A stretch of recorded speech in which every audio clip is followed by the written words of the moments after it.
America is predicadia. Everything that we believe in comes out of the revolution.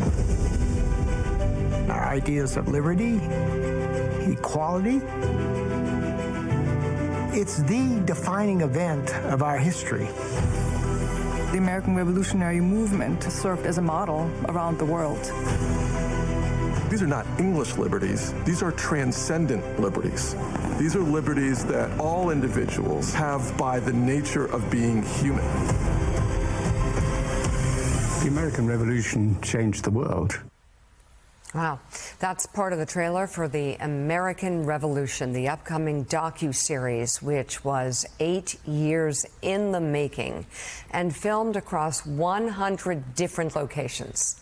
It examines America's founding from a first-person perspective, narrated by a cast of actors including Tom Hanks, Ethan Hawke, Samuel L. Jackson, Meryl Streep, and many more. And joining us now, award-winning filmmaker and director of the series, Ken Burns. Tonight, Jeffrey Goldberg will be moderating a panel discussion on the project following an advanced screening at the Atlantic Festival here in New York City. That's really cool. Very cool. Very cool. Oh, two cool guys. Yeah. That's what they say. Yeah. Ken, you have great timing here on the concept of liberty.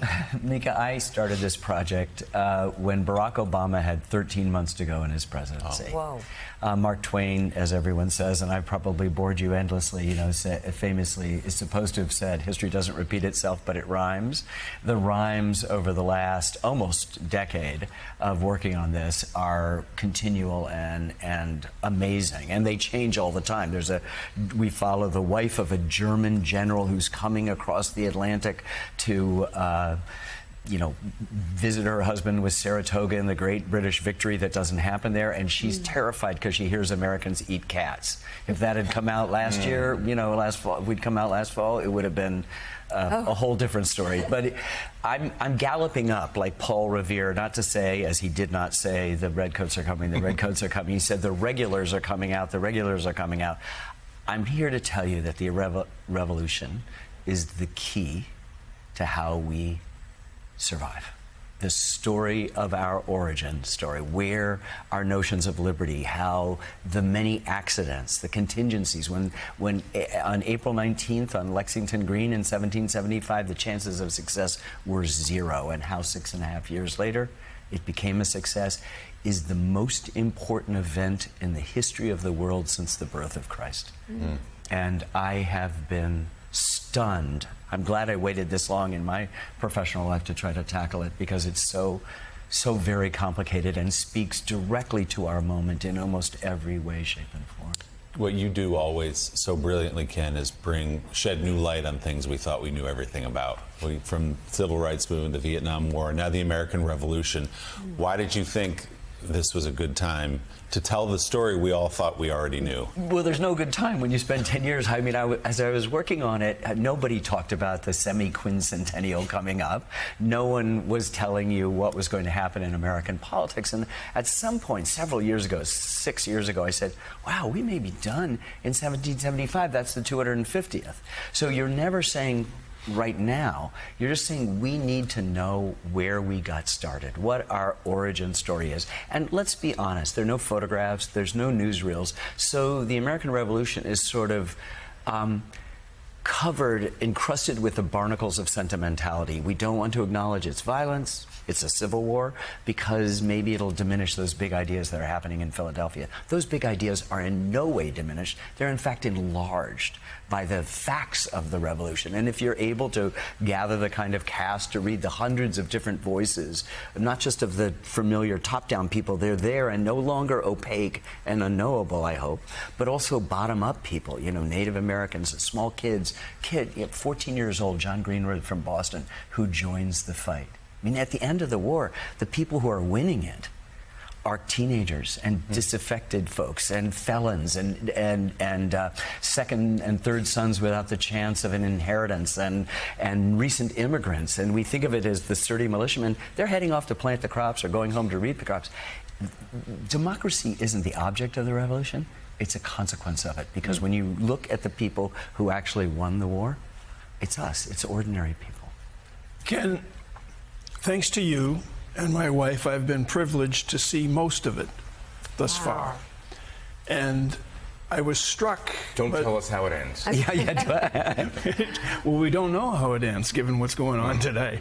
But I was struck. And Jonathan and Benjamin Rush, the great physician, says the American war is over, but the American Revolution is still going on. Well, I was struck by how much I thought I knew about the origins of this country that I did not know, that I found out during your classroom. And it's a classroom. It's an epic classroom, this film. What did you learn? What surprised you as you made it? Everything going into it, it was almost like a daily humiliation of what you thought you knew about. You know, I live in New England. I live with you in New England. We know what's going on. And I had no idea what's going on. It is such a complicated dynamic and so fascinating and so much like today. The free electron word that bounces around is virtue. This is what Adams was worried about. There's too much avarice and ambition, too much greed. If we're going to create this new thing where people are no longer subjects, but citizens, they're going to have virtue.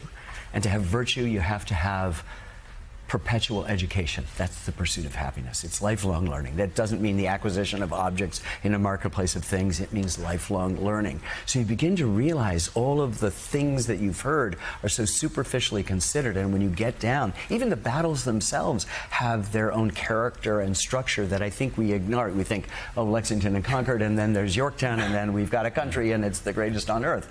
The last statement is true. But the getting there is so interesting, and the failures of Washington. We don't have a country without him. I mean, this is what we can say. There is nobody you can say that about. We don't have a country without George Washington.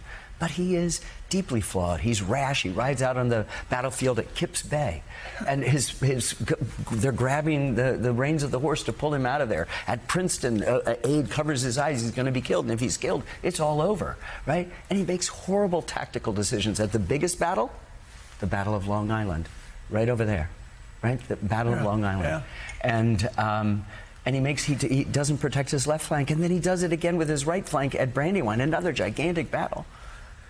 But he understands at the end that he doesn't have to win. He just can't lose. He can't surrender. He can't be captured.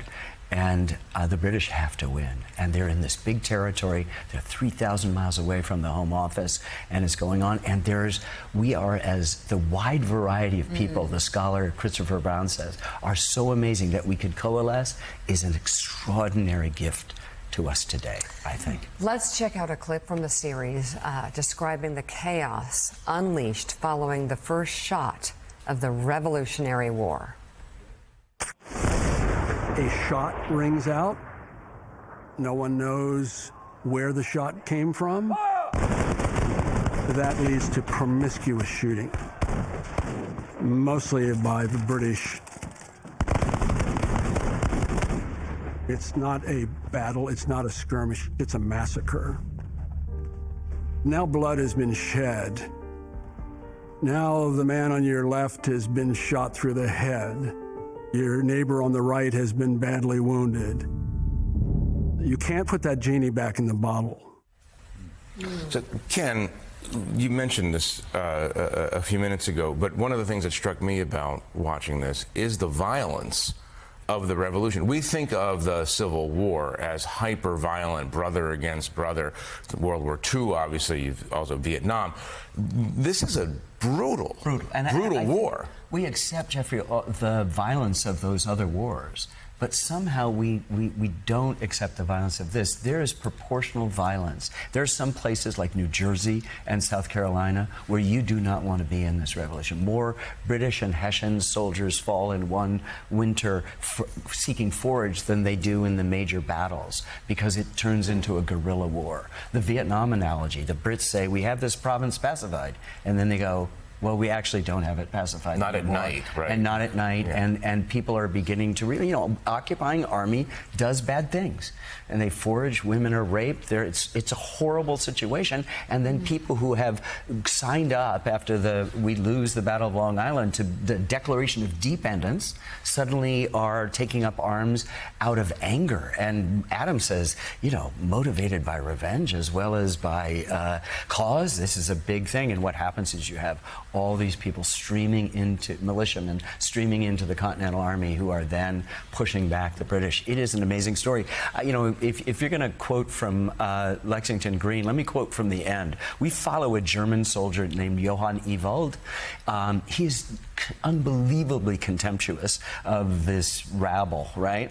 But he's part of the surrender at Yorktown, and he said, with what soldiers in the world could one do what was done by these men? One can perceive what an enthusiasm which these poor fellows call liberty can do.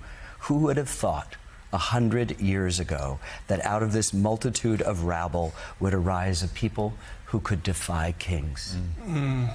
That's us. That's us. It still is. It still is.